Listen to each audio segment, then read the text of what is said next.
আসসালামু আলাইকুম। জাতীয় বিশ্ববিদ্যালয়ের ব্যবস্থাপনা বিভাগের অনার্স দ্বিতীয় বর্ষের ছাত্রছাত্রীদের আন্তরিকভাবে অভিনন্দন ও শুভেচ্ছা। প্রিয় বন্ধুগণ, এর আগে আমি খ বিভাগ এবং গ বিভাগ প্রশ্ন উত্তর সাজেশন দিয়েছি। সেখান থেকে কিন্তু আপনারা 100% কমন পাবেন। আজকে আমি ক বিভাগ সাজেশন দিব, শর্ট সাজেশন। এখান থেকে কিন্তু আপনারা 100% কমন পাবেন ইনশাআল্লাহ। আজকের বিষয় হচ্ছে ব্যবসায়ের আইনগত পরিবেশ। বিষয় কোড হচ্ছে 22-26-05। তাহলে শুরু করি। ব্যবসায়ের আইনগত পরিবেশ সাজেশন। ক বিভাগ, অতি সংক্ষিপ্ত প্রশ্ন ও উত্তর। 1. ক্ষতিপূরণের বা খেসারত চুক্তি কি? উত্তর: যে চুক্তির দ্বারা এক পক্ষ নিজ আচরণ বা তৃতীয় কোন ব্যক্তির আচরণজনিত ক্ষতি থেকে রক্ষা করার প্রতিশ্রুতি অপর পক্ষকে দেয়, তবে সে চুক্তিকে ক্ষতিপূরণের চুক্তি বলে। 2. শর্তহীন জামিন কাকে বলে? উত্তর: যে ক্ষেত্রে জামিনদার কোন শর্ত আরোপ না করে মুক্তেনাদারের প্রতিশ্রুতি পালন বা দায় পরিশোধের প্রতিশ্রুতি প্রদান করে তাকে শর্তহীন জামিন বলে। 3. অবিরাম জামিন বলতে কি বোঝায়?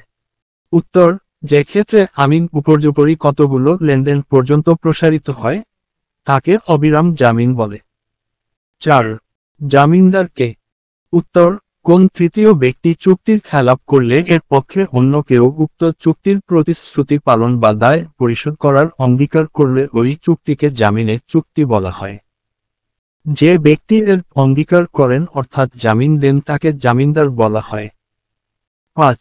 বীমাযোগ্য স্বার্থ কি? উত্তর: বীমাযোগ্য স্বার্থ বলতে যে বিষয় বা সম্পদের উপর বীমা করা হবে তার উপর বীমাগ্রহীতার স্বার্থ থাকাকে বোঝায়। 6. প্রস্তাব বলতে কি বুঝো? উত্তর: চুক্তিতে আবদ্ধ হবার উদ্দেশ্যে কোন ব্যক্তি কর্তৃক অপর কোন ব্যক্তির নিকট কিছু করা না করার ইচ্ছা প্রকাশকে প্রস্তাব বলে। 7. স্বীকৃতির সংজ্ঞা দাও। উত্তর: যার কাছে প্রস্তাবটি উত্থাপিত হয়েছে সে উক্ত প্রস্তাবে সম্মতি দিলে প্রস্তাবটি স্বীকৃত হলো বলে ধরা হয়। 8. প্রস্তাব কিভাবে স্বীকৃতি হয়? উত্তর: নিম্নলিখিতভাবে প্রস্তাব স্বীকৃতি হয়, যথা: ক. মৌখিকভাবে, খ. লিখিতভাবে, গ. আচরণের দ্বারা। 9. ভবিষ্যৎ প্রতিদান কি? উত্তর: চুক্তির কোন প্রতিদান ভবিষ্যতের জন্য নির্ধারিত থাকলে তাকে ভবিষ্যৎ প্রতিদান বলে। 10. পাল্টা প্রস্তাব কি? উত্তর: প্রস্তাব গ্রহীতা প্রস্তাব গ্রহণ না করে যদি শর্ত আরোপ বা কোনো নতুন ধরনের পরিবর্তন প্রস্তাব করে তখন তাকে পাল্টা প্রস্তাব বলে। 11.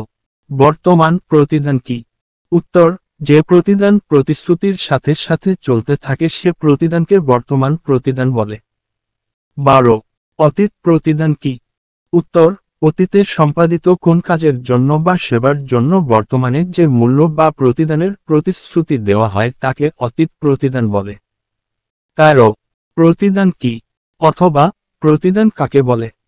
উত্তর: কোন প্রতিশ্রুতির বিনিময়ে যা কিছু পাওয়া যায় এবং দেয়া হয় তাকে প্রতিদান বলা হয়। 14. জনস্বার্থ বিরোধী চুক্তি কি? উত্তর: সমাজের বা রাষ্ট্রের স্বার্থের বিরোধী বা ক্ষতিকারক সম্মতি বা চুক্তিকে জনস্বার্থ বিরোধী চুক্তি বলা হয়। 15. দুটি জনস্বার্থ বিরোধী চুক্তির নাম লিখো। উত্তর: দুটি জনস্বার্থ বিরোধী চুক্তির নাম হল: আই. ব্যক্তিগত স্বাধীনতার প্রতিবন্ধকতা। আই. পিতামাতার অধিকারের স্বাধীনতা। 16. প্রতিদান কত প্রকার ও কি কি? অথবা প্রতিদান কত প্রকার? উত্তর: প্রতিদান সাধারণত 3 প্রকারের, যথা: 1. বর্তমান প্রতিদান, 2. অতীত প্রতিদান ও 3. ভবিষ্যৎ। 17. কোন চুক্তির ক্ষেত্রে প্রতিদান একান্ত অপরিহার্য? উত্তর: বৈধ চুক্তির ক্ষেত্রে প্রতিদান একান্ত অপরিহার্য। 18. শর্তযুক্ত জামিন কি? উত্তর: যে ক্ষেত্রে জামিন চুক্তির দ্বারা মূল দেনাদারের দায়িত্ব পালনের প্রতি করে তবে এরূপ পরিস্থিতি পালন এক শর্ত নির্ভর হয় তবে তাকে শর্তযুক্ত জামিন বলে। 19. গৌণশর্ত কি? উত্তর: যে শর্ত চুক্তির মূল উদ্দেশ্যের পক্ষে আনুষঙ্গিক, যা ভঙ্গ করলে খেসারত দাবি করার অধিকার জন্য না তাকে গৌণ শর্ত বলে। 20. বিশ্বস্ততার জামিন কি? উত্তর: কোন অর্থ বা সম্পত্তির সংক্রান্ত জামিন ছাড়াও কোন ব্যক্তির বিশ্বস্ততার ব্যাপারে অপর পক্ষ জামিন হলে তাকে বিশ্বস্ততার জামিন বলে। 21 জামিনের চুক্তি কি? উত্তর, প্রতিশ্রুতি পালনে ব্যর্থ ব্যক্তির পক্ষে দায় পরিশোধের জন্য পাওনাদারকে প্রদত্ত প্রতিশ্রুতিকে জামিনের চুক্তি বলে। 22 মুখ্য শর্ত কি? উত্তর, যে শর্ত চুক্তির আসল উদ্দেশ্যের জন্য অপরিহার্য তাকে মুখ্য শর্ত বলে। 23 দাখিল কাকে বলে? উত্তর, আইনের ভাষায় চুক্তি পালনের প্রস্তাবকে দাখিল বলে। 24 প্রতিশ্রুতি কাকে বলে?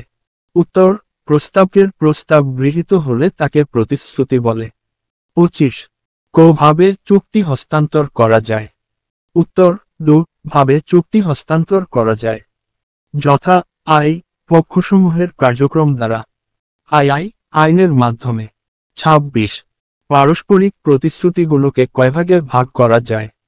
উত্তর, পারস্পরিক প্রতিশ্রুতিগুলোকে 3টি ভাগে ভাগ করা যায়।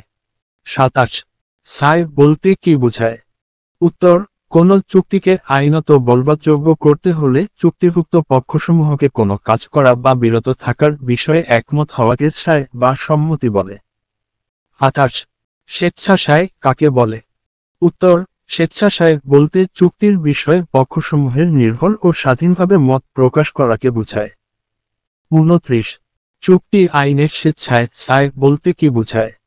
উত্তর, মিথ্যে বর্ণনা, বল প্রয়োগ, অনুচিত প্রভাব, প্রতারণা বা ভুলের বশবর্তী না হয়ে সায় প্রদত্ত হলে তাকে স্বেচ্ছাসায় বলে। বল প্রয়োগ কি? উত্তর, কোন ব্যক্তিকে জোরপূর্বক ভয়ভীতি প্রদর্শন করে কোন কাজ উদ্ধার করা বা কাজ হতে বিরত রাখাকে বল প্রয়োগ বলে। 31 প্রতারণা কাকে বলে? উত্তর, কোন এক পক্ষকে ঠকানো বা প্রভাব উদ্দেশ্যে কোন অন্যায় পন্থা অবলম্বন, মিথ্যে বা চতুরতার আশ্রয় গ্রহণ করাকে প্রতারণা বলে। 32 ক্রেতা সাবধান নীতি বলতে কি বুঝো? উত্তর, ক্রেতা সাবধান নীতিটির মূল কথা হলো কোনো পণ্য বা দ্রব্য ক্রয়ের সময় ক্রেতা চূড়ান্ত সতর্ক অবলম্বন করবে। দ্রব্যটির গুণাগুণ, বৈশিষ্ট্য এবং দোষত্রুটি ভালো করে পরীক্ষা করে নিবে। 33 চুক্তি পালন বলতে কি বোঝ? উত্তর, চুক্তি অনুযায়ী চুক্তিভুক্ত পক্ষগুলোর কার্য সম্পাদন বা কাজ থেকে বিরত থাকাকে চুক্তি পালন বলে। 34 হস্তান্তরযোগ্য দলিলের সংজ্ঞা দাও। উত্তর, হস্তান্তরযোগ্য দলিল হচ্ছে একটি লিখিত দলিল যা আইন স্বীকৃত ব্যবসায় রীতি অনুযায়ী বিনিময়ে হস্তান্তরযোগ্য। 35 হস্তান্তরযোগ্য দলিলের দুটি বৈশিষ্ট্য লিখো। উত্তর, হস্তান্তরযোগ্য দলিলের দুটি বৈশিষ্ট্য হল: 1 ইহা লিখিত ও স্বাক্ষরিত হয়ে থাকে। 2 দেনা পরিশোধের জন্য নগদ অর্থের মতো ব্যবহার। ব্যবসায়ের আইনগত পরিবেশ সাজেশন। 36 হস্তান্তরযোগ্য দলিল আইনে কতটি ধারা রয়েছে? উত্তর, হস্তান্তরযোগ্য দলিল আইনে 131টি ধারা রয়েছে। 37 হস্তান্তরযোগ্য দলিল আইন কত সালে উদ্ভব হয়? উত্তর, হস্তান্তরযোগ্য দলিল আইন 1881 সালে উদ্ভব হয়। 38 যথাকালে ধারককে।